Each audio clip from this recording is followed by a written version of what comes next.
Thank you to the incredible members of my cabinet. They're doing a phenomenal job. Everybody pretty much agrees to that, including our newest member, Secretary of Homeland Security.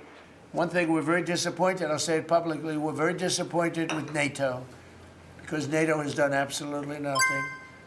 And I've always said, 25 years ago, I mean, I was somebody that wasn't a politician, but I was always involved in politics and I understood politics.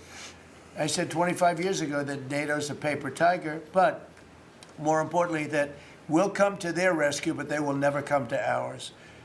And I want you to remember that we said this. They didn't come to our rescue.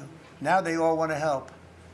When they're annihilated, the other side is annihilated, they said, we'd love to send ships. They actually made a statement, a couple of them, that we want to get involved when the war's over. No, it's supposed to get involved when the war's beginning, or even before it begins, including us. You know why? Because they're sick.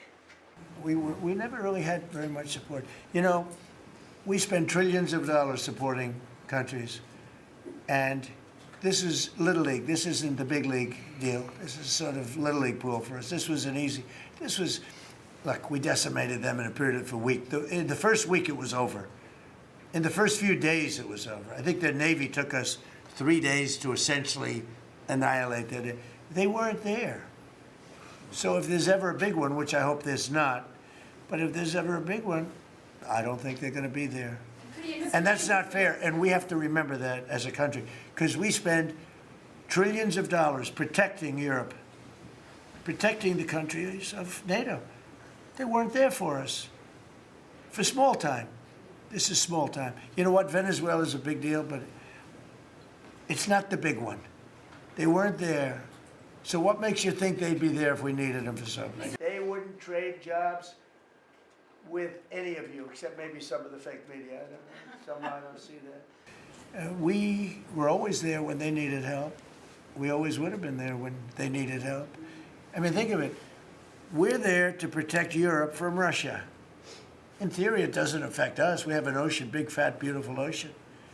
But we're there to protect NATO, to protect them from Russia. But they're not there to protect us. It's ridiculous. It doesn't make sense. I tell you, a lot of people were big NATO people. I was never big. I was okay. I got them to pay 5%. By the way, they haven't paid it yet. You know that. You know, I got them to pay 5% from 2% to 5%. They didn't pay it yet. I got them to pay up to 2% because they weren't paying the 2%. Then I got them to pay 5%, which they should be at.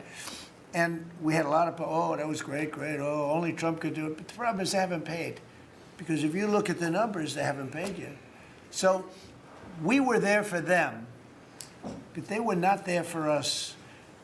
Did we need them? No. I never thought we needed them. I was more doing a test. I said, I really would love to have you come up. Bring your boats.